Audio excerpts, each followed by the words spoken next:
कौन ब्रह्मा का पिता है, कौन विष्णु की मां, शंकर का दादा कौन है, हमको दे बता।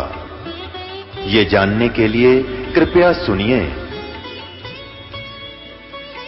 जगत गुरु तत्वदर्शी संत रामपाल जी महाराज के अमृत वचन सर्व पवित्र धर्मों के पवित्र शास्त्रों के आधार पर। सत साहिब दर्शकों, आजकल देखा जाता है कि युवा वर्ग नशा, पार्टी और अय्याशी की ओर बढ़ता जा रहा है। लेकिन वहीं दूसरी ओर यदि हम संत रामपाल जी महाराज द्वारा दीक्षित युवा वर्ग को देखते हैं तो तस्वीर कुछ अलग ही नजर आती है।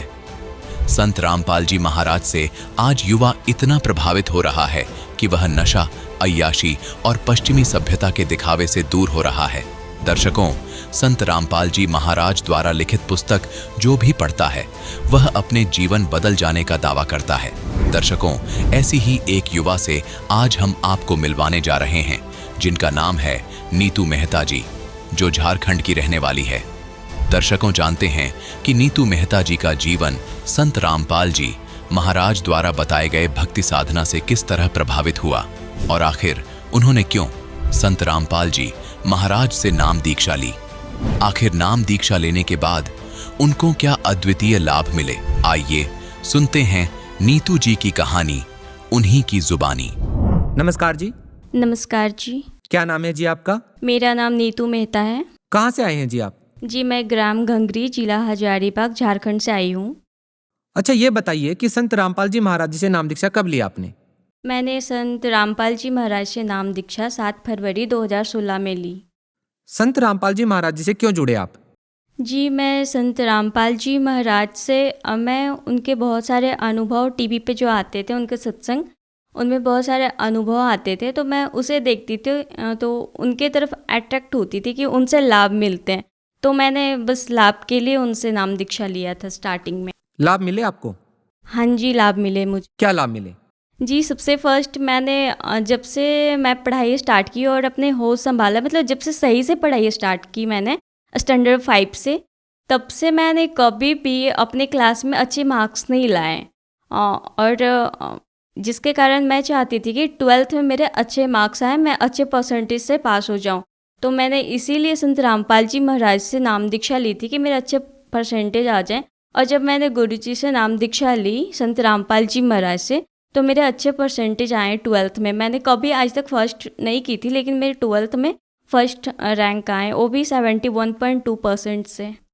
और जी, हमारे घर में जैसे संत रामपाल जी महाराज के सारे ही उपदेशी हैं, तो हमारे घर में जो मेरे पापा का बिजनेस है, तो बिज़नेस में भी बहुत सारे लाभ हुए हैं। जैसे हमारे घर में बहुत सारी प्रॉब्लम होती रहती थी। मम्मी का ऑलवेज ही तबीयत ख़राब रहता था, जिसके कारण पैसे तो आधा डॉक्टर के पास ही चले जाते थे। तो घर में मतलब कंडीशन ठीक नहीं थी फाइनेंशियल रूप से। तो जैसे कि घर में स्कूटी लेने का सोच रहे थे, तो पापा जी ने बोला कि अभी तो पैसे नहीं हैं, लेकिन अगर गुरुजी दया करे तो वो भी हो जाएगा। मतलब रोज़ की सेलिंग जैसे हो जाती थी 5-6 हज़ार इस टाइप से। लेकिन जिस दिन हमें स्कूटी लेनी थी, जिस रात को हम लोगों ने सोच रखा था कि स्कूटी लेनी है, अगले ही दिन हमारे दुकान में 60,000 आई हुई थी। उससे हम लोगों ने जाके स्कूटी खरीदा। और सर जी, एक बार ऐसा हुआ कि हमारे दुकान पे कोई कस्टमर आई हुई थी, उन्होंने सामान खरीदा और जब वो पैसे देने लगा तो वो 1000 की सामान खरीद चुका था और उनके पास मतलब नोट वाले पैसे नहीं थे, उनके पास ओनली सिक्के थे। तो उन्होंने एक प्लास्टिक में बंद करके बोला कि भैया जी, मेरे पास पैसे नहीं है, इसे रख लो, ये 1000 के सिक्के हैं। तो दुकान में व्यवस्था होने के कारण उस टाइम उस सिक्के को गिन नहीं पाए, सोचे चलो बाद में गिन लेंगे इसे। जब बाद में फुर्सत के टाइम में उसे गिनने लगे तो वो पूरे के पूरे 10,000 रुपये थे, जबकि उन्होंने 1,000 का ही सामान खरीदा था। और जी, अभी मेरी रमैनी मीन्स की शादी हुई है, और वो भी गुरुजी की दया से बिल्कुल दहेज मुक्त हुई है। जबकि आज के टाइम में कोई इसे सोच भी नहीं सकता है कि बिना दहेज का कोई मतलब किसी लड़की का शादी भी हो सकता है। क्योंकि आज का समाज जो इतना टीवियों के माध्यम से जो देख चुका है, इतने ताम झाम से बैंड बाजा बारात, मतलब किसी की कल्पना भी नहीं हो सकती कि इतने सस्ते में शादी भी हो सकती है। लेकिन संत रामपाल जी महाराज के जो भी शिष्य होते हैं वो बिना दहेज का शादी करते हैं, क्योंकि जो हमारे संत रामपाल जी महाराज है वो बताते हैं कि दहेज लेना और देना दोनों ही पाप है। तो उनके जो भी शिष्य हैं वो दहेज मुक्त शादी करते हैं। आज शारेआम देखो सब कोई दहेज लेता है, देता है, पूरे मतलब आडंबर करते हैं, फिर भी कोई फायदा नहीं है। बहन जी देखिए, आपको भी पता है कि जब हम बगैर दहेज की शादियां कर देते हैं लेकिन बाद में बेटी के साथ में काफी बुरा बर्ताव होता है, उतनी इज्जत उसकी नहीं हो पाती है जितना दहेज देने के बाद हम अक्सर सोचते हैं कि मिल जाती है बेटियों को।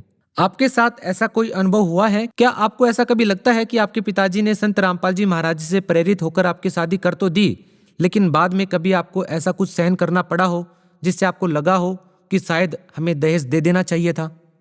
जी नहीं, मुझे ऐसा बिल्कुल भी नहीं फील हुआ कि मुझे दहेज लेके आना चाहिए था, या फिर मेरे ससुराल से बिल्कुल भी टॉर्चर नहीं किया गया कि तुम्हें क्या लेकर आना है, नहीं लेकर आना है। जो भी वहाँ है उस पर हम खुश हैं। तो आपका कहना है कि जो दहेज रहित शादी आपकी हुई है वो इस प्रकार का समाज संत रामपाल जी महाराज के द्वारा तैयार हो रहा है कि बेटियां अब अपने माता पिता के ऊपर बोझ नहीं रहेंगी, यानी कि माँ बाप भी खुश होकर के अपनी बेटियों की शादियां कर रहे हैं। हाँ जी बिल्कुल, माँ बाप पे बिल्कुल भी बोझ नहीं है। अब बेटियाँ जो भी संत रामपाल जी महाराज से प्रेरित होकर अपनी बेटियों की शादी करवा रहे हैं। सरकार ने जो अपनी मुहिम चला रखी है बेटी बचाओ बेटी पढ़ाओ, उसके अंतर्गत लोग बेटी को अब बचा भी रहे हैं और पढ़ा भी रहे हैं। लेकिन फिर भी जब फाइनली टाइम आता है उनका शादी का, तो लोग लाखों रुपए दहेज देते हैं, और दहेज देने के बाद भी बेटियां सुरक्षित नहीं है। जब भी देखो रोज अखबार में आते हैं कि आज किसी बहन ने फांसी लगा लिया, किसी ने जहर खा लिया, या फिर ससुराल वालों ने उनके साथ टॉर्चर किया है कि तुमने दहेज लेकर क्यों नहीं आया। तो संत रामपाल जी महाराज ने जो समाज तैयार किया है उसमें इन सब का कोई भी झंझट नहीं है। परमात्मा ने संत रामपाल जी महाराज ने हमें ज्ञान बताया है कि इस समस्या का समाधान भी संत रामपाल जी महाराज ने निकाला है कि बिना दहेज का शादी करना है। अच्छा, एक बात और बताइए कि संत रामपाल जी महाराज जी जो भक्ति बता रहे हैं वे अन्य धर्मगुरुओं से किस प्रकार अलग है? जी, जो संत रामपाल जी महाराज भक्ति विधि बताते हैं वो अन्य धर्मगुरुओं से इस प्रकार से अलग है। जो वो धर्मगुरु बताते हैं वो बस अपना एक भागवत का कथा लेकर बैठ जाते हैं, या फिर जो भी रामायण की कथा है, जो पुरानी कथाओं के बेसिस पे ही वो सारा चीज़ बताएं। लेकिन जो संत रामपाल जी महाराज बताते हैं वो अपने सदग्रंथों के जो चारों धर्मों के जो होली बुक्स हैं उनको खोल करके और एक एक वर्ड और श्लोक के साथ बताते हैं कि जो भी है आप इसमें देख लो, मैं एक भी वर्ड अपने से नहीं बता रहा हूँ। और आज की जो समाज है वो पूरी शिक्षित है, तो वो खुद से भी देख करके समझ लेती है कि जो संत रामपाल जी महाराज बता रहे हैं वो तो बिल्कुल 100 के 100 सत्य है। तो इस प्रकार से संत रामपाल जी ने हमें आध्यात्मिक ज्ञान से अवगत करवाया है। और जो लोग ये कह रहे हैं कि संत रामपाल जी महाराज शास्त्रों को तोड़ मरोड़ कर पेश कर रहे हैं, आप उन लोगों को क्या कहना चाहेंगे? जी बिल्कुल नहीं, आप पढ़े लिखे हो, आप खुद से भी समझ सकते हो। और रही बात अगर हमारे सदग्रंथ संस्कृत में है तो अब उनकी हिंदी अनुवाद भी आ चुकी है, तो आप हिंदी अनुवाद भी पढ़ के समझ सकते हो कि किस चीज़ का क्या अर्थ होता है। भगत समाज को आप क्या संदेश देना चाहेंगे? जी, मैं भगत समाज से प्रार्थना करना चाहती हूँ कि संत रामपाल जी महाराज एक ऐसे गुरु हैं, एकमात्र ऐसे गुरु हैं जो हमें जन्म और मरण के कष्ट से छुड़वाने के लिए आए। मनुष्य जीवन सभी जो भी ग्रंथ है वो बताते हैं उन लोगों का बस एक ही सार है कि जन्म और मरण से मुक्ति पाना।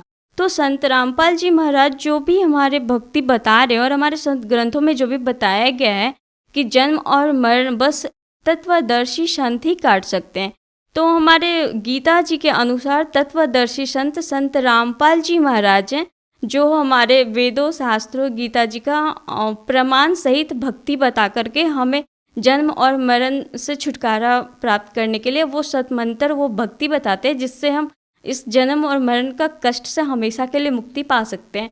तो जो लोग संत रामपाल जी महाराज से जुड़ना चाहें, उनसे नाम दीक्षा लेना चाहें, तो वो कैसे दीक्षा ले सकते हैं? सर, उनसे नाम दीक्षा प्राप्त करना बहुत ही अब आसान हो गया है। उनका जैसे अभी बहुत सारे सोशल मीडिया प्लेटफॉर्म पे उनकी सत्संग आती है, फेसबुक, इंस्टाग्राम और यूट्यूब वगैरह पे। आप अगर वहाँ पे यूट्यूब पे भी जाकर अगर संत रामपाल जी महाराज सत्संग लिख दो तो वहाँ पे उनकी हजारों वीडियोस आ जाएंगी सत्संग के, आप वहाँ से भी देख सकते हो। विभिन्न टीवी चैनलों पे भी उनका सत्संग आता है, आप वहाँ से भी सत्संग देख करके, वहाँ पे नीचे में एक पीली पट्टी चलती है जिनमें नंबर आते हैं, वहाँ से आप बुक ऑर्डर करवा के उस बुक को भी पढ़ सकते हो। अभी पूरे भारत में ही नहीं, विश्व में भी कई देशों में संत रामपाल जी महाराज के नामदान केंद्र खुले हुए हैं, जहाँ से आप जो भी आपके नज़दीकी नामदान केंद्र है वहाँ पे जाकर उनसे नाम दीक्षा ले सकते हैं। जी बहुत बहुत धन्यवाद। सत साहिब जी। दर्शकों, अभी आपने सुने संत रामपाल जी महाराज से दीक्षा प्राप्त करके सुखी हुए भक्त के अनुभव। अब देखिए जगत गुरु तत्वदर्शी संत रामपाल जी महाराज के मंगल प्रवचन। उसको एक ऐसा रोग हो गया, ऐसा जलन का रोग बन गया कि उसने सारा इलाज करा लिया, अपने मौलवियों से, काजियों से, मुल्लाओं से, सब दरगाहों पर मन्नत मान ली, सारी क्रियाएं कर ली, बलि चढ़ा ली। फिर हिंदू धर्म के भी जो धार्मिक गुरु थे उनसे भी क्रियाएं करवा ली, अवंताएं करवा लिया, और साथ में बड़े से बड़े वैद्य पूरे उसके राष्ट्र में जहां भी किसी वैद्य का नाम सुना उसी को पकड़ लाए और आके कह दिया कि मुंह मांगा पैसा देंगे, मेरा रोग खत्म हो। तो वो वैद्य कहते हैं जी हम ऐसी औषधि इस रोग की दे रहे हैं कि अग्नि को भी बुझा देंगे, आपको तो जलन है सिंपल, लेकिन आपका ये दवाई काम नहीं कर रही, हम भी हैरान हैं। तो पुण्यात्माओं, औषधि का काम अपने सत्र का होता है, और संस्कार जब जीव के बिगड़ जाते हैं औषधि रिएक्शन करना लग जाती है। और जब आपको सही शरण मिलती है परम संत की, परमात्मा पूर्ण की, और अब भक्ति दी जाती है, तो भक्ति आप करने से फिर वही मेडिसिन काम करने लग जाती है, और बगैर मेडिसिन के भी परमात्मा ठीक कर सकता है। वो आपकी श्रद्धा पर निर्भर करता है।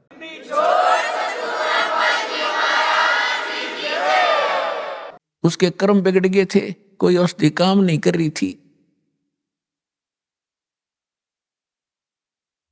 जो अन्य जो हिंदू धर्म के आचार्य थे उन्होंने बता दिया था, राजन ये आपका प्रारब्ध का कर्म है। प्रारब्ध माने किस्मत में लिखा हुआ, ये आपके पिछले पाप का प्रतिफल है, जो रिटर्न है आपकी किस्मत में लिखा हुआ, इसको कोई चेंज नहीं कर सकता, ये भोगने से ही समाप्त होगा।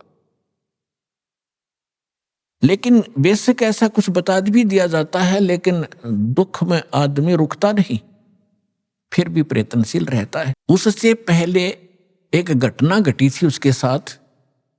परमेश्वर कबीर जी जब आए हुए थे बनारस में, एक दानक के रूप में, जुलाहे के रूप में लीला कर रहे थे, तो उस समय वो यही ज्ञान दिया करते। तो दास उस परमेश्वर का बोला हुआ आज आपको सुना रहा है, हिंदू और मुसलमानों को। जो दास आज बता रहा है परमात्मा 600 वर्ष पहले सुनाया करते थे। उस समय आप शिक्षित नहीं थे, जिस कारण से परमात्मा के साथ बहुत घनी बदतमीजियां हमने करी और हमारे गुरुओं ने करवाई। वो ये कहा करते ये धानक है, दुल्हा है, ये सदग्रंथों को जानता नहीं, क्योंकि ये संस्कृत पढ़ा नहीं, और संस्कृत पढ़े बिना सदग्रंथ समझ नहीं आते, सारी झूठ बोलता है। तो हमारे यह बात पक्की जचेगी कि कबीर जी अशिक्षित हैं, ये सदग्रंथ नहीं जानते, झूठे बोलते होंगे। तो आज परमात्मा ने सबसे पहले आप पर रहम कराया। 1947 में भारत आजाद हुआ, 1951 में दास को यहां भेजा। उसके बाद फ्लड आ गई शिक्षा की हिंदुस्तान में। नहीं, हमने हमारे उस समय मुझे मालूम है हमारी 2 सिस्टर तो बगैर पढ़ाई छोड़ दी कि ना हम नहीं पढ़ाएंगे। लड़कियों को तो आसपास भी नहीं, लड़के भी हमारी नंबर आया था पढ़ने का, उससे पहले सभी अशिक्षित थे। तो कहने का भाव ये है कि परमात्मा ने ये जो शिक्षा है या एक आग है, ये इस जीव की नाशक है। इसने नैतिकता का नाश कर दिया, आपस में शिष्टाचार खत्म कर दिया। ऊपर से हम लिपे चोपड़े दिखे हैं, अच्छी पैंट कोट पहन के, और सारे विचार बिगड़ गए, हमारा व्यवहार बिगड़ गया, बेईमान बन गए, अहंकारी बन गए, छोटी सी पोस्ट पाकर भगवान भूल गए। लेकिन परमात्मा ने ये एक बार ये करना जरूरी था मालिक को मालूम था कि ये तो आत्मा है, इसको ज्ञान होगा, फिर ये छोड़ देगी। उन बुराइयों को शिक्षा करना जरूरी था। तो ये शिक्षा आपको आज ईब काम आई है, बाकी रोजी रोटी के लिए विशेष नहीं है। ये लाखों बच्चे पढ़ते हैं और नौकरी कितनों को मिलती है? एक वर्ष में करोड़ों बच्चे हिंदुस्तान में शिक्षा ग्रहण करके फारिग होते हैं। ये MA BA करके, BSc करके, BCom करके, और कितनों को सर्विस मिलती है? कोई बात नहीं, 2 रोटी भगवान ने देनी है, पूर्व निर्धारित है, वो तो वही मिलेगा। जब तक आप इस शरण में नहीं आओगे तो आपको केवल वर्क डन ही, पिछला संस्कार ही मिलता रहेगा। और यहाँ आने के बाद ये कर्म की रेख बदल देता, वो समर्थ है ना। भाग में तो लिख देगा आपके 2 रोटी का, इसके दरबार में कोई कमी नहीं। कमी रहेगी तो आपकी नीयत में रहेगी, आपकी श्रद्धा में रहेगी। तो उस समय परमात्मा ये ज्ञान सुनाया करते थे। हिंदू और मुसलमानों के जो पीर गुरु थे परमात्मा के दुश्मन बन गए कि ये तो हमारे धर्म का विरोधी है, ये ब्रह्मा विष्णु महेश को नासवान बताता है, इनके माता पिता बताता है, ऐसा करता है। ऐसे काजी और मुल्लाओं को परमात्मा लताड़ा करते थे कि तुम साधना गलत बता रहे हो। उनको कहा करते थे, एक मुल्ला मस्जिद में कुके, एक पुकारे बोका, इनमें कौन सिरे को जागा, हमको लगा धोखा। अब तुम बकरीद बनाते हो, बकरे को हलाल करते हो, एक बकरा तो वहां मिमा रहा है, अपनी जान जा रही है, रो रहा है, म्या म्या कर रहा है, और एक मुल्ला कूक रहा है मस्जिद में, हे अल्लाहू अकबर, हे अल्लाहू अकबर, इस बकरे की रूह को स्वर्ग में स्थान देना।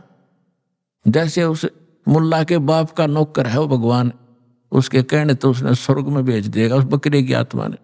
परमात्मा कहते हैं, जय यारू तैं भिष्ट पिठाई तो कर तदबीर कबीला भाई। अगर तुझे डेफिनेट कॉन्फिडेंस है इस बात का कि ऐसी क्रिया से ये बकरे की आत्मा भिष्ट में चली जाती है, तो अपने परिवार ने करके दिखा, तो किसी एक इस तरह भेज उसको स्वर्ग में। तो इस तरह की परमात्मा की कड़वी सच्चाई को वो बालक सहन नहीं कर सके, विरोधी बन गए। इसी प्रकार हिंदुओं को समझाया करते थे कि पांडे निपुण कसाई संतो, ये पांडे निपुण कसाई, ये बलि चढ़वाओ देवी कह के, काली कह के, भैरव कह, और ये गलत साधना बता रहे तुम्हारे को, शास्त्र विरुद्ध साधना दे। तो दोनों दुश्मन बन गए। और परमात्मा इन मुसलमानों को कहा करते और हिंदुओं को कहते थे, नहीं है दारमदारा, वहां तो नहीं है दारमदारा, उस दरगाह में धर्म राय है, लेखा लेगा सारा, मुल्ला कुक के बंग सुनावे ना बैरा करतारा। और फिर परमात्मा हिंदुआन कहा करते थे कि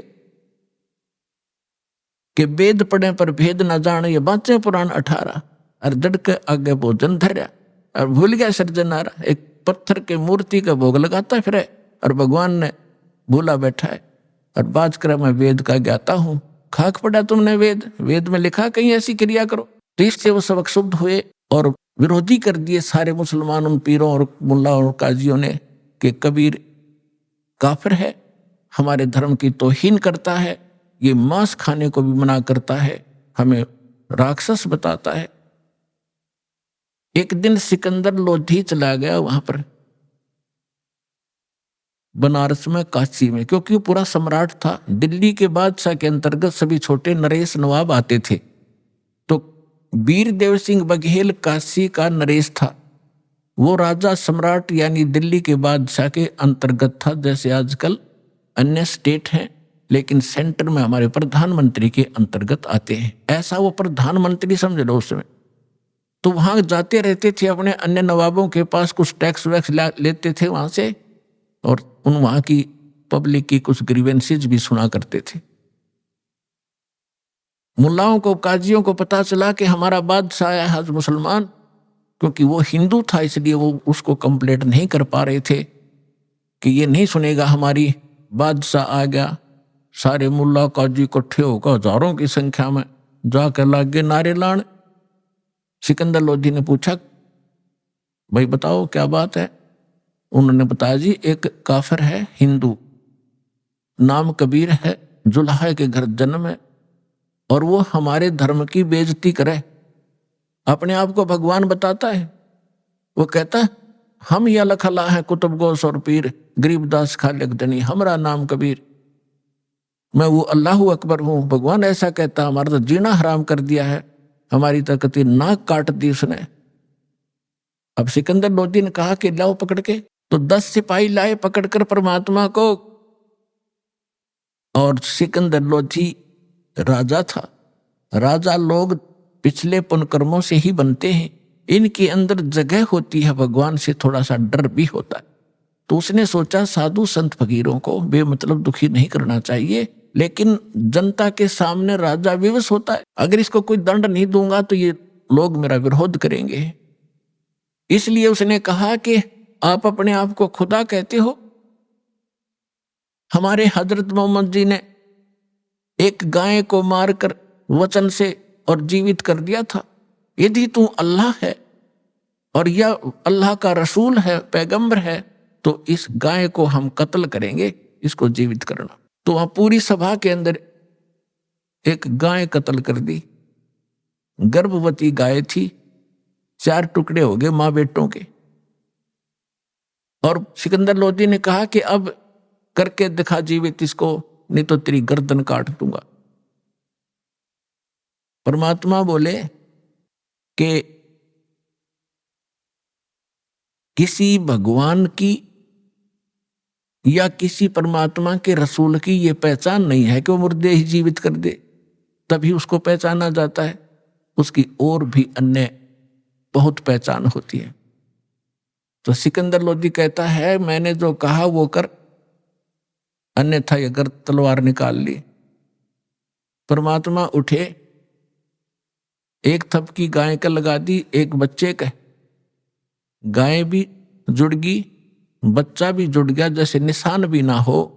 और ला का बच्चा गाय के दूध की डेग बाल्टी ठोक दी और कहा कि गाय अपनी अम्मा है, इस पर छुरी मत बाह, गरीबदास की दूध को सभी आत्म का। अरे अनाड़ियो, तुम गाय का मांस खाकर एक दिन में फारिग कर देते हो, ये तुम्हारी माँ है। जिस ममड़ी का दूध पीवत हो फिर ताको करो हलाल कसाई। जिसका तुम दूध पीते हो उसको माँ कहते हो। और गाय का, पहले गाय ही ज्यादा होती थी, भैंस इतनी प्रचलन में नहीं थी, नहीं तो भैंस भी माँ है, दूध तो उसका पीवे हम।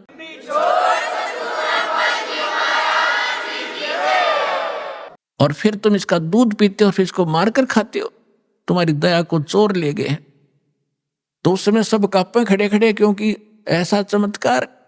सिकंदर तक कांपे, सन्नाटा छा गया। सारे जो बकवास कर रहे थे, जो नकली ढेड थे वो तो चले गए, वो जो मुखिया थे, शेष जितने वहां लाखों हजारों लोग इकट्ठे थे, सबने पर जय जयकार करी कबीर भगवान की और दीक्षा ली उस परम पिता से और अपना कल्याण करवाया।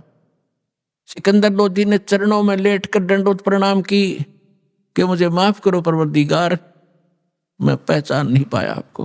परमात्मा बोले ठीक है चल।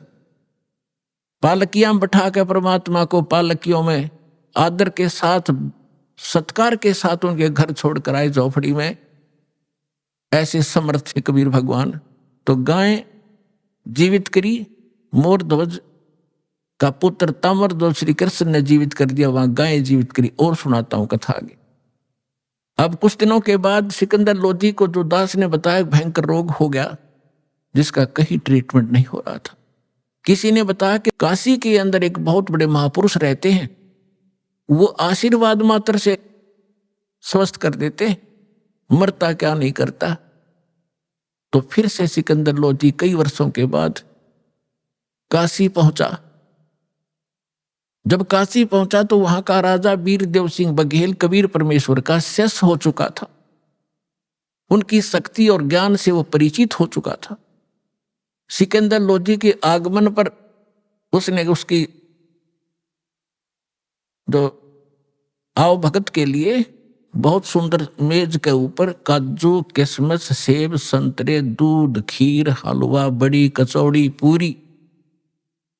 पूरी मेज पर रखी।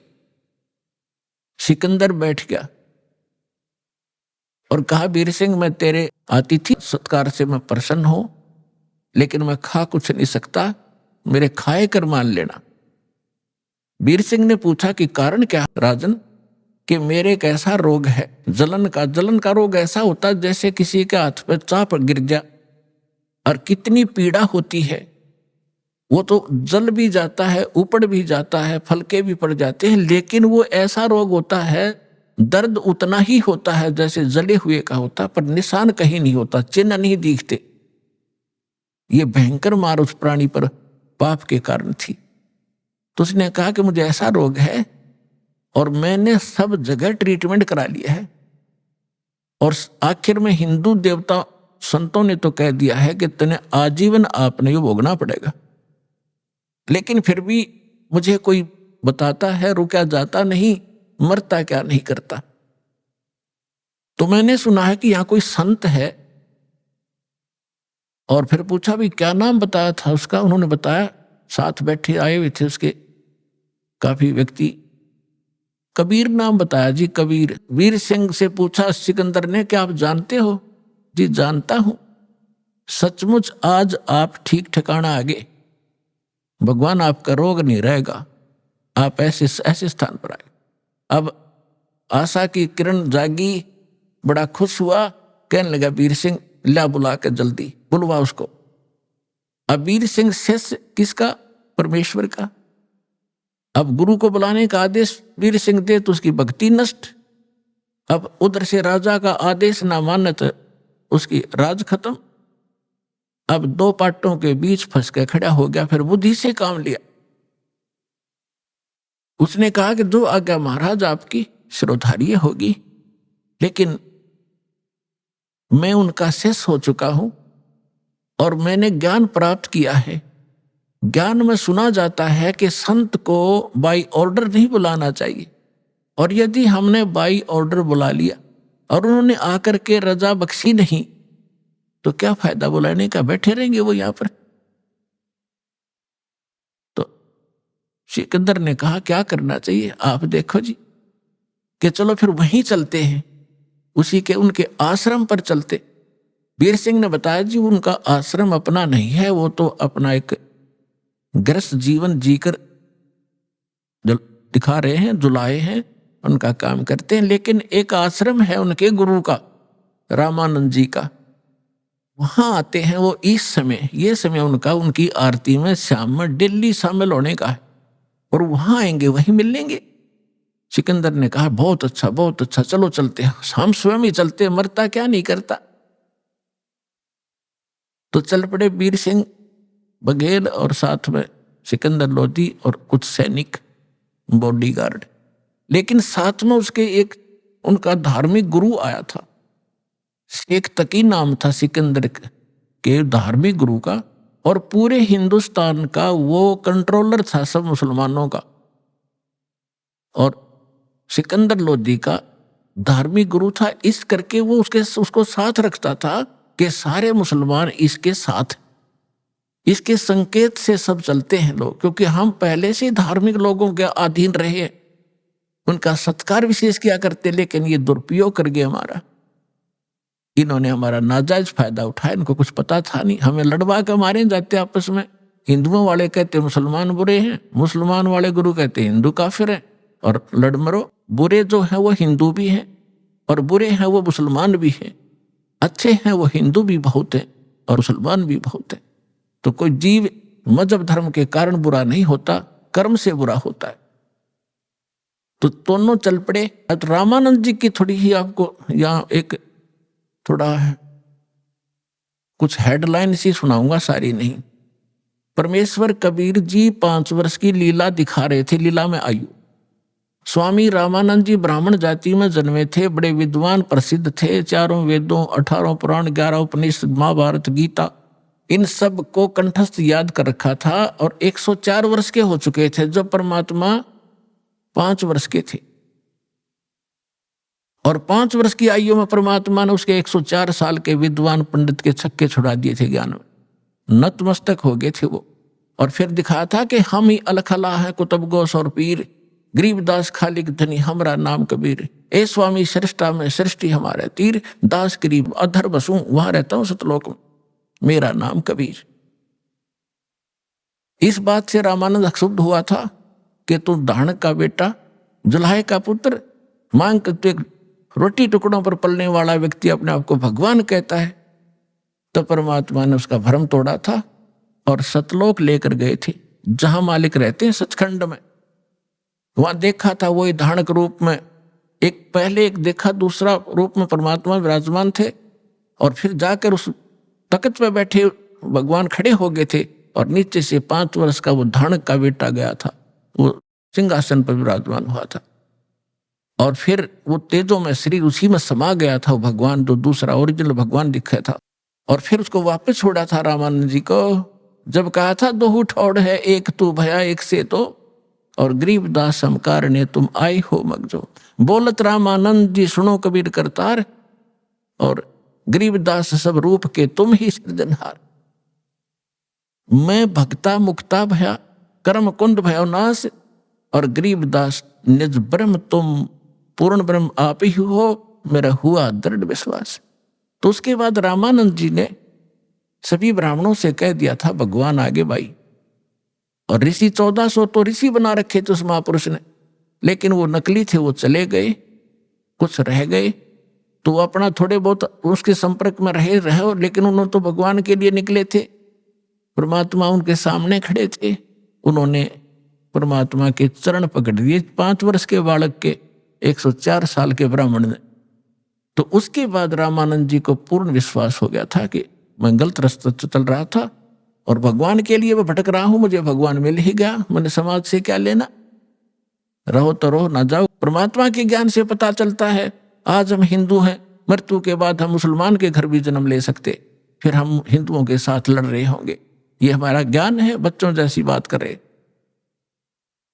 तो रामानंद जी ने इस आधार से अपना आश्रम वहीं बरकरार रखा था।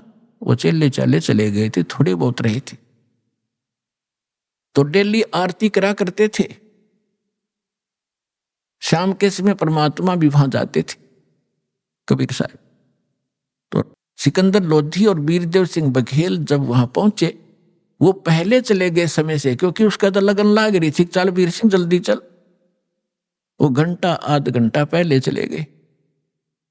तो गेट पर खड़े थे जो रामानंद जी के सेवक, तो गेट कीपर से पूछा, वीरदेव सिंह को पता था कि स्वामी रामानंद बेशक से परिवर्तन इनमें हो गया है, लेकिन मुसलमानों से अब भी नफरत करते हैं। अन्य कास्ट वालों को तो अब नहीं ये नफरत करते, हिंदुओं को, मुसलमानों से अब भी घणे नफरत करते हैं और आश्रम में प्रवेश नहीं करने देते। और यदि मैं एज इट इज ले जाऊंगा तो मुझे हानि कर देंगे और मेरे गुरुजी भी नाराज हो जाएंगे। इसलिए उसने गेट कीपर से कहा, सेवक जो खड़ा था पैरे पे, कि भाई ऐसे ऐसे बताओ, दिल्ली के बाद सिकंदर लोधी जी आए हैं और वो कबीर साहब से मिलना चाहते हैं। तो उसने बताया, पहरेदार ने बताया कि कबीर साहब आए नहीं, अभी आने ही वाले हैं, अभी आरती का समय में कुछ टाइम रहता है और वो नहीं है। सिकंदर ने कहा कि चल अंदर बैठ जाते हैं थोड़ी देर, इतने इंतजार कर लेंगे। वीर सिंह ने कहा कि जी यहाँ की कुछ मर्यादाएं हैं, मैं पता कर लेता हूं, कि स्वामी जी से पता करो और आज्ञा लेकर आओ कि दिल्ली के बादशाह आए हैं और परमात्मा कबीर जी से मिलना चाहते हैं और आपके भी दर्शन करना चाहते हैं और कुछ देर यह इंतजार करना चाहते हैं जब तक कबीर जी ना आए। तो पहरेदार अंदर चले गए और गर्मियों का मौसम था, बाहर ही बैठे थे कोने में, अपने आश्रम में वृक्ष बहुत लगे हुए थे। पहरेदार ने कहा, स्वामी जी दिल्ली के बादशाह सिकंदर लोधी आए हैं, आपका दर्शन करना चाहते हैं, वो कबीर जी से मिलने आए, आपकी आज्ञा चाहते हैं अंदर आने की, कुछ देर रेस्ट करने की। रामानंद जी एकदम क्रोधित हो गए और कहने लगे, कह दो मैं इन मलेच्छों से बात नहीं करता, इनके दर्शन भी नहीं करता, ये मांस खाते हैं, बाहर ही बैठा रहेगा। अब ये वहां से सुनाई भी देती उनको भी, वीर सिंह को भी और सिकंदर लोधी को भी, जो स्वामी जी ने आवाज निकाली और आके फिर पहरेदार ने बता दी कि जी ऐसे ऐसे कहा, स्वामी जी ने मना कर दिया कि मुसलमानों को हम आश्रम में प्रवेश नहीं करने देते, बाहर इंतजार कर लेगा। अब सिकंदर लोधी दुर्भाग्य होता है राजा का, इसके अंदर अहंकार गणा होता है। अब संतों के साथ यदि कोई राजा टकराता है तो अंधा गधा होता है, जो रेल की पटरी पर खड़ा होकर उसी को लात मारना चाहता है। सिकंदर लोधी ने वही करा, निकाल कर तलवार और चल पड़ा अंदर। ये 1-2 कौड़ी का महात्मा दिल्ली के सम्राट को ऐसी शब्द बोलता है तो आम मुसलमान के साथ ये कैसा बर्ताव करता होगा, इसकी गर्दन काट देता। अब निकाल कर तलवार चल पड़ा। फिर कौन पूछा था, किसकी हिम्मत थी भगत उसको रोक दे, जाके संत की गर्दन काट दी, 2 टुकड़े हो गए। अब ये क्रोध में आदमी करते दे है गलती, लेकिन फिर बाद में बुद्धि आती इसको, और सत्संग में आने के बाद इसको पहले बुद्धि आ जाती है कि ये जो करने जा रहा है इसका बहुत भयंकर रजड़ होगा। और जो मनमुखी होते वो करके पछताते हैं। अब सिकंदर लोधी वापस मुड़ लिया। फिर बुद्धि आ गई उसको कि वीर सिंह देख, मेरे सारे उल्टे काम हो मेरे से, मैं चाहता हूं कोई पुण्य करना, मुझसे पाप होता है। आया था अपना इलाज कराने के लिए, ये घोर पाप और सिर पर रख लिया। और अब इसके गुरुजी आए, इसके शिष्य आएंगे कबीर जी, गुरुजी की हत्या देखकर वो मुझे श्राप देंगे। आप बता रहे को बहुत बड़े, बहुत शक्तिशाली और बड़े समर्थ है। अब चल वीर सिंह वापस चलते हैं, ये तो मैंने सारी उम्र भोगना ही पड़ेगा। अब वीर सिंह क्या बोल रहा है, वो राजा, वो नरे, वो छोटा, वो सम्राट आगे आगे चल पड़ा। जो ही बाहर निकले आश्रम से परमात्मा आ रहे थे। वीर सिंह ने कहा महाराज जी तो आ गए जी, ये सामने आ गए। अब वीर सिंह ने दंडवत प्रणाम किया। अब सिकंदर लोधी डरा हुआ था कि ऐसे समर्थ बताते हैं, मेरे से अपराध भी हो गया है, तो डरते ने उसने भी दंडवत प्रणाम किया। तो परमात्मा कहते हैं एक तीर से 2 शिकार किए दाता ने। एक तो रामानंद जी के अंदर त्रुटि थी, वह ठीक करनी थी। और जब तक अधीन प्राणी नहीं होगा, विनम्र नहीं होगा, हृदय से पुकार नहीं करेगा, तब तक आशीर्वाद काम नहीं करे। अब जब तक यह घटना ना घटती, सिकंदर लोधी के अंदर इतनी नम्रता नहीं आती, और परमात्मा भी उसके ट्रीटमेंट में जानकर नहीं कर पाते, क्योंकि वो करते नहीं ऐसे व्यक्ति को जब तक वो विनम्र नहीं होले। तो सिकंदर लोधी ने दोनों दंडवत प्रणाम की वीर सिंह ने, तो परमात्मा ने दोनों के सिर पर हाथ रखा और कहा कि इस भिखारी के सामने 2 नरेश आज कैसे प्रणाम कर रहे हैं, मेरी खैर तो है। तो ऐसे उन्होंने सिर पे हाथ रखा था और सिकंदर लोधी का वो रोग छूमंतर हो गया। तुरंत बोलो सतगुरुदेव की जय हो, कबीर भगवान की जय हो।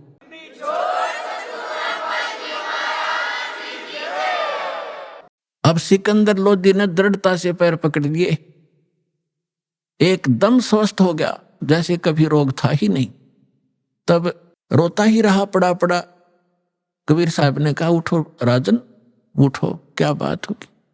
कि भगवान परमात्मा ने पूछा कैसे आना हुआ? कि जिस लिए आया था वो तो आपने ठीक कर दिया, लेकिन मुझसे एक भयंकर भूल बन गई, ऐसी गलती बन गई दाता, आप माफ नहीं कर सकते। परमात्मा ने कहा भी बता, कोई भी तेरी गलतियां मैं माफ करता हूं, कोई भी गलती कैसी भी है। खड़ा हो गया। फिर उसने सारी कहानी बताई, जी ऐसे ऐसे हमने प्रार्थना की थी, आपके गुरुजी ने हमारे साथ बद व्यवहार किया, मेरे अंदर नीचता है, मेरे अंदर राज का अहम था, मेरे से गलती होगी, मैंने गुस्से में उनका सिर काट दिया, उनका कत्ल कर दिया, मुझे माफ करो। परमात्मा बोले कोई बात नहीं राजन, मेरे साथ आ जा, इनका अंतिम संस्कार करा के जाना, नहीं तो लोग तुझे बहुत बुरा भला करेंगे, कहेंगे, और कुछ भी गड़बड़ हो सकती है, आ जाओ, कोई बात नहीं। अब वो सोच तो ये रहा था कि ये सुनेंगे कि इनके गुरु के कत्ल हो गया तो ये अंधाधुंध श्राप देंगे मुझको, लेकिन उनके मुंह पे शिकन भी नहीं आई चेहरे पर। कहा कोई बात नहीं, कौन किसने मारे, ये तो संस्कार था आपका, उसका, इसकी मृत्यु आपके हाथ से लिखी थी। अब सिकंदर वीर सिंह से कहता है, वीर सिंह वे संत देखे पर इससे नीचे नीचे, नहीं तो पहला पता नहीं कहता गाली दे वो मेरे तो, और कितना शराब दे देता, और देख कितने प्यार से बोला। अबीर सिंह सोच रहा है कि ये तो ट्रेलर देखा आपने, अब और देखियो क्या क्या होगा। अंदर जाकर देखा कि रामानंद जी का शव 2 भागों में अलग अलग पड़ा था, कपड़े ढक रखे थे और वहां पर ब्लड बह रहा था। सब जब कबीर साहब अंदर गए तो वहां सेवक जो रहते थे वो दौड़कर आए, कहा कि कबीर जी, सिकंदर लोधी ने गुरु जी का कत्ल कर दिया आज, राजा दिल्ली के बादशाह ने। तो परमात्मा ने कहा, रे भले आदमियों, तुम आज तक ये नहीं समझ सके सन भगत होकर के कौन किसने मारता है, कोई संस्कार था इनका, और कोई बात नहीं, हो गया सो हो गया, बात न बढ़ाया नहीं करते, कोई बात नहीं, चुप रहो। अब इतने में पीछे पीछे सिकंदर लोधी वो आगे, उसको देखकर फिर डर गए सारे, ये फिर आ गया भाई। अब परमात्मा ने चरणों की तरफ, एक पुण्यात्मा हमें शिक्षा दे रहे हैं भगवान कि गुरु के प्रति इतने समर्पित होना चाहिए। आप जी ने, वो तो मालिक थे, उनको जरूरत नहीं थी गुरु की, लेकिन हम दासों का उद्धार गुरु के प्रति ऐसी श्रद्धा बिना हो नहीं सकता। दंडवत प्रणाम किया पैरों की तरफ और फिर खड़े हुए और कहा, गुरुदेव उठियो, आरती का समय हो गया और आपके दर्शनार्थ दिल्ली के बादशाह आए। इतना ही कहा था भगवान ने, वो धड़ के ऊपर शीश आके अपने आप लग गया, निशान भी नहीं दिखाई दिया कि सचमुच ये कटा था कि नहीं कटा था। बोलो सतगुरुदेव कबीर साहेब की जय।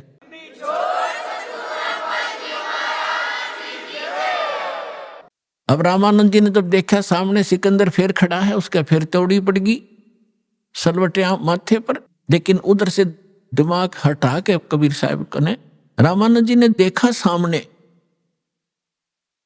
और क्या देखा कि आधे हिस्से से ब्लड, आधे से दूध निकला बॉडी से। तब कबीर साहब से पूछा कि हे भगवान, मुझे ये कारण बताइए, मेरे शरीर से या तो ब्लड निकला, दूध का मतलब क्या, तो आधा दूध कैसे निकला। तो परमात्मा ने कहा कि जब से आप को ज्ञान हुआ है, उसके बाद आपने हिंदुओं के शूद्रों से तो नफरत छोड़ दी। पहले ये ब्राह्मण लोग शूद्र जाति वालों के कपड़ा भी नहीं लगने देते थे, और जब परमात्मा शूद्र जाति में ही थे, जुलाहा जाति में जब परमात्मा की पहचान हुई, रामानंद जी ने सीने से लगा लिए थे सारे समाज के सामने।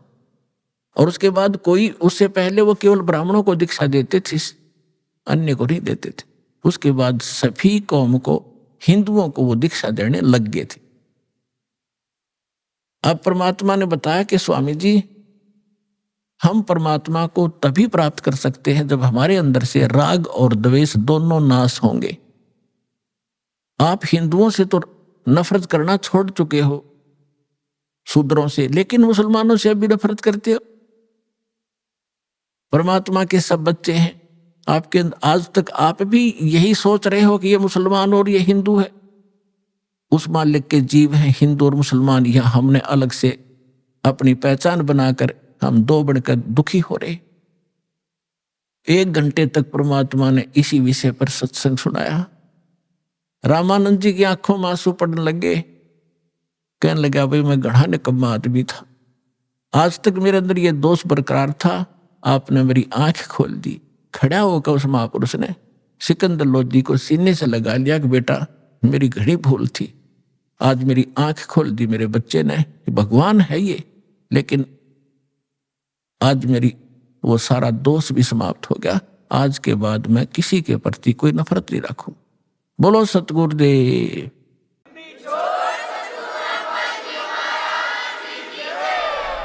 दर्शकों, साधक अपने दुखों का निवारण करवाने के लिए न जाने कितने प्रयत्न करता है, और जब उसे उन साधनाओं से कोई लाभ नहीं होता दिखाई देता तो वह धर्म गुरुओं के दरवाजे खटखटाता है। ऐसी ही एक कहानी है दिल्ली के रहने वाले सोमदत्त जी की।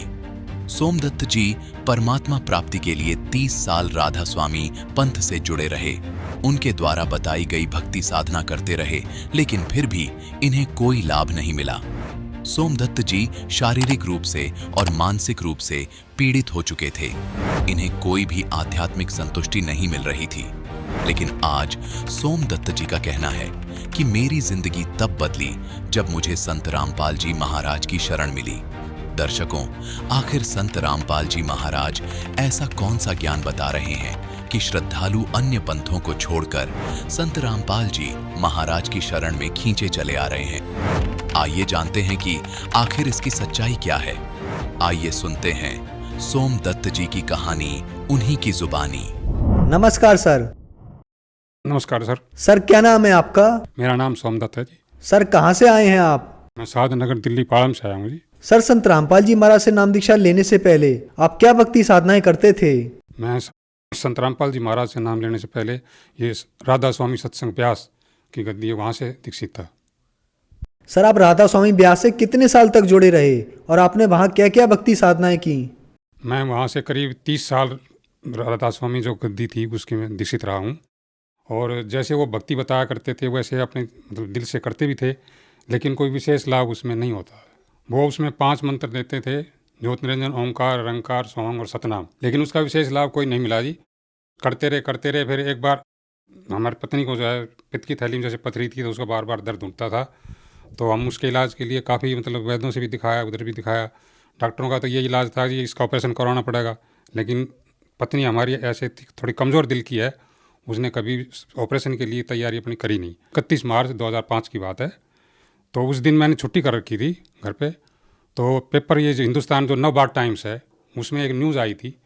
राधा स्वामी सत्संग के अंदर एक जो है सेवा के अंदर ट्रक जा रहा था, जिसके अंदर 62 टोटल उनके सेवादारी मतलब बैठे हुए थे, सेवा के लिए जा रहे थे। ब्यास जो गद्दी थी उनकी वहाँ पे अमृतसर के पास में जो ब्यास गद्दी है उनकी, वहाँ जैसे वो ब्यास पे पहुँचे, मेन जो GT रोड है अमृतसर की साइड से एक जो ट्रक लक्कड़ का भरा हुआ आ रहा था, इधर से ये सेवादार जो जा रहे थे। तो दोनों करीब होते हैं मेन रोड पर करीब 60-65 की तो स्पीड आम होती है जो है व्हीकल की। तो दोनों आपस में एकदम ऐसे भिड़ गए। तो जो लक्कड़ वाला जो था वो तो सब लक्कड़ ऐसे बिखर गए, और ये जो सेवादार जो जा रहे थे इनके भी जो है लाशें ऐसे बिखर गई जैसे बेर बिखर जाते हैं रोड के ऊपर। और उसमें से एक भी नहीं बचा था, इवन ड्राइवर भी वहीं ख़त्म हो गया था। 62 की 62 खत्म हो गई।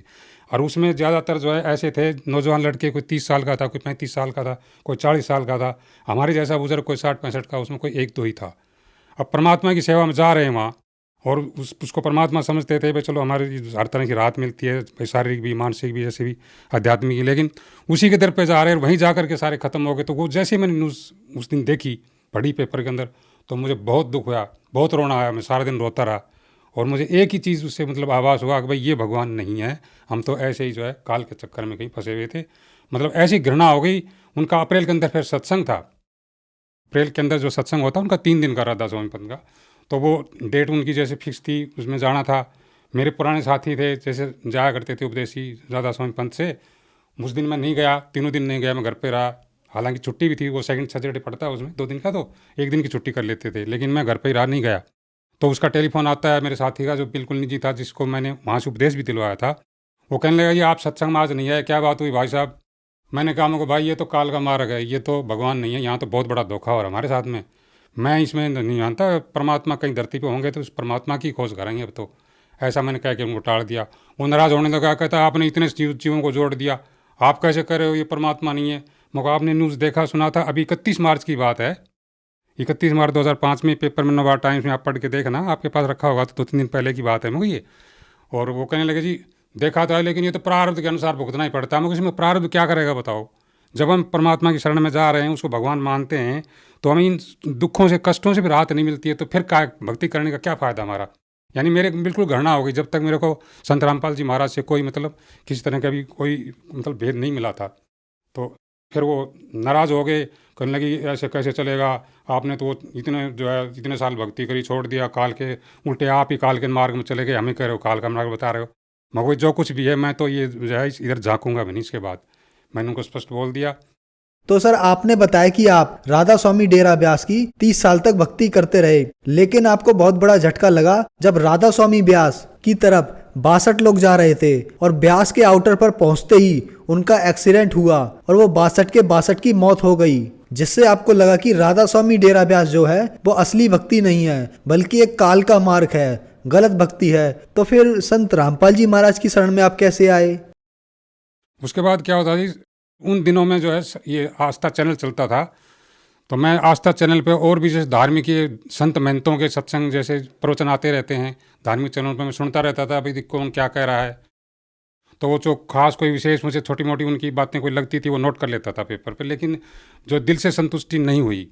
फिर करते करते जो है ये करीब सितंबर 2005 की बात है, तो जैसे ही मैं वो धार्मिक सत्संग देखता था तो करीब 8:30 बजे का टाइम होता था उन दिनों, तो गुरु जी का जो है ये रामपाल जी महाराज, संत रामपाल जी महाराज का चल रहा था प्रोग्राम। तो मैंने देखा ये संत तो मतलब अजीब से लग रहे हैं, और ये बता रहे हैं वो शेरां वाली का जब जिक्र करते थे, शेरां वाली जो माता है अष्टांगी, इसका जैसे हम 5-7 उपदेशी बैठ जाते थे तो ये चर्चा होती थी जी आदि कुमारी है। पूछते थे भाई एक तरफ तो इसको आदि शक्ति कहते हैं, दूसरी तरफ कहते हैं जी ये जय माता की बोलते हैं। ये बात समझ में नहीं आती, भाई माता जी तो कोई विवाहित औरत को बोलते हैं, कुंवारी लड़की को तो माता जी नहीं कहते। तो मतलब किसी के पास ये संतोषजनक जवाब मिलता ही नहीं था, ये मतलब संदेह रहता था। लेकिन उस दिन बाई चांस जो है ऐसा हुआ, परमात्मा संत रामपाल जी महाराज का वो चैनल खुल गया, उस पर देखा तो वो यही चर्चा शेरां वाली माता के ऊपर ही बोल रहे थे। अगर भाई ये जो शेरां वाली माता है ना, ये जो है एक विवाहिता औरत है, और ये ज्योत निरंजन जो काल है ये इसका पति है। जैसे ही मैंने ये दो मेरे कान में जैसे लफ्ज़ पड़े, जस्ट टीवी खुलते ही, तो मेरे को खुशी का ठिकाना नहीं रहा, और मैंने सोचा भाई भगवान आज मिल गए मुझे, जब जिसकी तलाश थी ना वो भगवान आज मिल गए। उसके बाद हम जो है करोथा आश्रम गए, और ये 10 सितंबर 2005 की जो है हमने जो है संत रामपाल जी महाराज से दीक्षा ली। सर, संत रामपाल जी महाराज से नाम दीक्षा लेने के बाद आपको क्या लाभ प्राप्त हुए? सबसे बड़ा लाभ तो सर ये हुआ कि जिस मतलब मोक्ष मार्ग जिसे कहते हैं भाई ये मनुष्य जन्म मोक्ष मार्ग के लिए मिला है, वो सबसे बड़ा फायदा है कि हमें मोक्ष मार्ग संत रामपाल जी महाराज की कृपा से हमें मिला, और उसको जैसे उन्होंने बताया है उसी के अनुसार हम उसका अनुसरण कर रहे हैं। दूसरा कुछ शारीरिक भी लाभ हुआ, मानसिक लाभ भी, जैसे कुछ टेंशन जैसे बनी रहती थी, कोई काम धंधा करते थे उसमें शरीर भारी भारी रहता था, काम भी करते थे लेकिन शरीर में ऐसे नहीं जैसे किसी ने कोई टन वजन रख दिया हो सिर पे, ऐसा शरीर रहता था, मतलब हल्का फुल्का नहीं महसूस करते थे अपने आप को।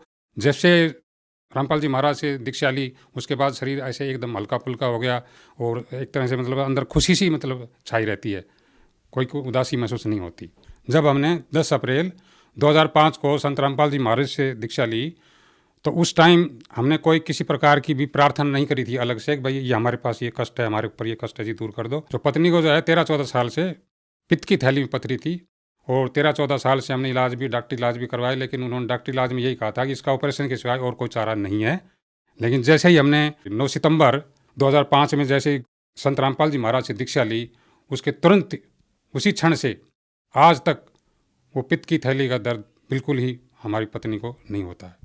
फिर उसके बाद उसको जीवन दान भी, मेरी पत्नी को जीवन दान भी 1-2 दफ़े मतलब परमात्मा ने दिया है।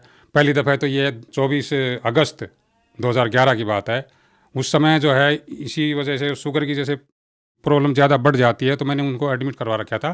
तो जैसे उन्होंने 19 तारीख से इलाज शुरू किया, तो उसकी तबीयत बजाय ठीक होने के गिरती चली गई। तो मैंने देखा दवाई ट्रीटमेंट भी दे रहे हैं, फिर भी उनकी तबीयत गिरती जा रही है, क्या कारण है? अब डॉक्टर भी नहीं बता रहे, दवाई पे दवाई दे जा रहे हैं, क्योंकि पैनल हमारा वैसे सर्विस किया करते थे, सरकारी हॉस्पिटल को पैनल पे मिला हुआ था, तो वो अपने दवाई दे रहे थे, चल रहा था। 24 तारीख तक मतलब इतनी गिरावट में आ गई, अगर मैंने अंदर से उम्मीद छोड़ दी थी शायद इसको ऐसे ही डेड बॉडी लेके जानी पड़ेगी। तो 24 तारीख को जैसे दिन की बात है, जैसे खाना हॉस्पिटल का आता है मरीज़ के लिए, मेरा अलग से जो है लड़की लेके आई थी, मैंने खाना अपना भी खा लिया, उसने भी खाना खा लिया था। तो वो आधे घंटे के लिए जैसे मरीज़ की आंख लग जाती है, तो बेड पर जैसे सो गई थी, कुछ सो रही थी, कुछ अर्धचेतन अवस्था में थी। तो उसको एकदम से इतनी ज़बरदस्त हंसी आई, ज़ोर से खिलखिला के हंसी खूब। फिर मैंने सोचा कि इसकी आंख तो बंद है, खिलखिला के हंस रही है, क्या कारण है, चलो जब ये उठेगी तो पूछेंगे। तो जैसे ही वो आधे घंटे बाद उसकी आंख खुली, तो मैंने पूछा कि क्या बात थी, तो बड़ी ज़बरदस्त ज़ोर से हंसी आई थी। तो वो कहती, फिर वो दोबारा हंस पड़ी। फिर मैं वो बताओ क्या कारण था, तो वो कहती है बताऊँ असली बात क्या थी। अब संत रामपाल जी महाराज गुरु जी आए थे, कह रही है पत्नी, अब गुरु जी आए थे अभी, और ये डॉक्टर खड़े थे, सबको डांट मार रहे थे, अब तुम मेरे मरीज़ को, मेरे बच्चे को कैसे मार दोगे, ढंग की दवाई दे दो नहीं तो तुम्हें टांग दूंगा, ऐसे कर रहे थे। तब मुझे हंसी आ गई, इसलिए हंसी थी मैं। तो फिर मेरे को चलो, ही तो परमात्मा ने दया कर दी, संत रामपाल जी महाराज की कृपा हो गई। अब तो मुझे उम्मीद है कि अब से उसको डेड बॉडी नहीं लेके, मैंने अपने दिल में सोचा, उसको तो नहीं बताया। फिर जो है उसके बाद 2 घंटे बाद जैसे डॉक्टर सर्वे पे आते हैं शाम को देखने के लिए, पूछते हैं मरीज़ को क्या हाल है, तो मैं उनसे डॉक्टर से फिर जो है डांट मार के कहने लगा, तुम्हें 5 दिन हो गया इस मरीज को रखे हुए और तुम दवाई दे रहे हो, एक जो है एक पैसे का आराम नहीं नजर आ रहा इसको, क्या कारण है बताओ। वो कहने जी सर जी हम दवाई बढ़िया देंगे, ऐसी कोई बात नहीं है, दवाई तो अभी बढ़िया दे रहे हैं, बाकी दवाई बदल देते हैं। तो जैसे ही उन्होंने उसके बाद 2 घंटे बाद एक टेबलेट, कोई छोटी सी टेबलेट लाए और कोई सारी दवाइयाँ बंद कर दी, जो 3-4 तरह के इंजेक्शन थे वो भी बंद कर दिए।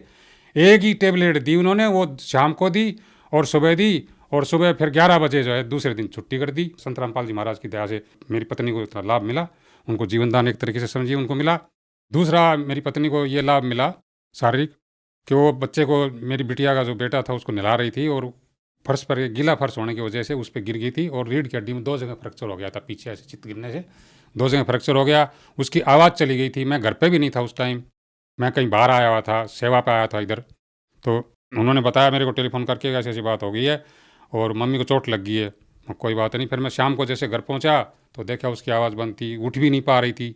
उसको हॉस्पिटल ले गए, डॉक्टर कहने लगे, उसकी पैर हिला रहे थे ऐसे भाई, ऐसे ऐसे करके पैर हिला रहे थे, कहीं पैर तो आपके सही जो है सुन नहीं है, और वो देखते हैं पैरालिटिक हो जाता है रीढ़ की हड्डी में जैसे चोट लगती है। तो उन्होंने जो है करीब 10 दिन वहाँ हॉस्पिटल में रखा उसको इलाज के लिए, और वो दवाई पेन किलर वगैरह देते रहे, उसी से जो है उसको थोड़ा बहुत रिलीफ वैसे मिल गया था टेम्परेरी। लेकिन वो जब वो आवाज़ नहीं आ रही थी तो वो डॉक्टर अलग से पर्दे में जा कर के साइड में सलाह मशुरा करते थे, बोले भाई ये तो अजीब केस है और ये आप बोल कैसे रही है, मतलब जिंदा भी कैसे, इसको पैरालिटिक हो जाना चाहिए था, अब तक तो ये खत्म हो जानी चाहिए थी, 2 जगह इसकी फ्रैक्चर है रीढ़ की हड्डी में।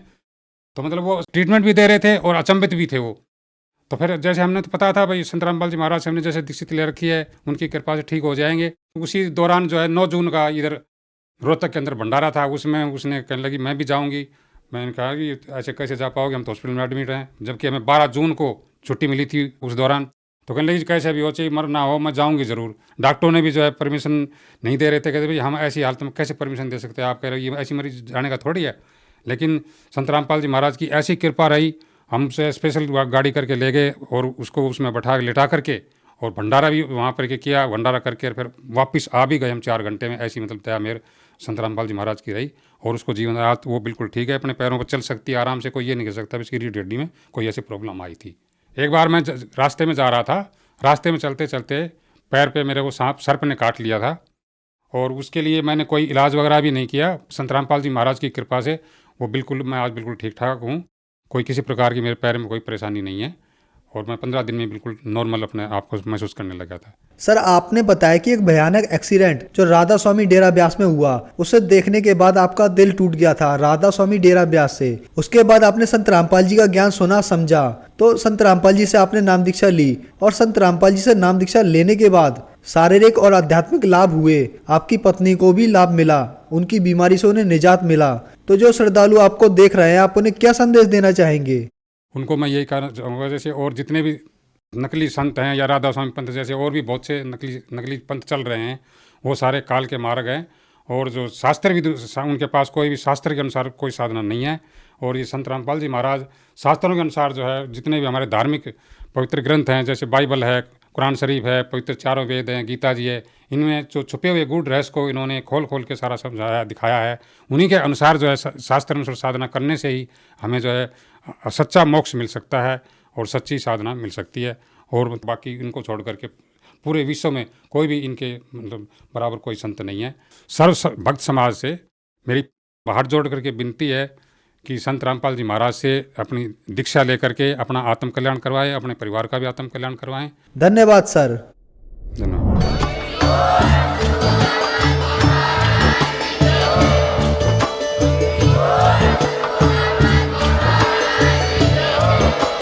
आप सुन रहे थे जगत गुरु तत्वदर्शी संत रामपाल जी महाराज जी के मंगल प्रवचन। अधिक जानकारी के लिए विजिट कीजिए हमारी वेबसाइट www.jagatgururampalji.org। संत रामपाल जी महाराज जी के शुभ आशीर्वाद से पूरे विश्व भर में 500 से भी ज्यादा नाम दीक्षा केंद्र हैं, जिन पर संत रामपाल जी महाराज जी द्वारा ऑनलाइन निशुल्क नाम दीक्षा दी जा रही है। अपने नजदीकी नाम दीक्षा केंद्र का पता करने के लिए संपर्क करें 91 888 291 4911।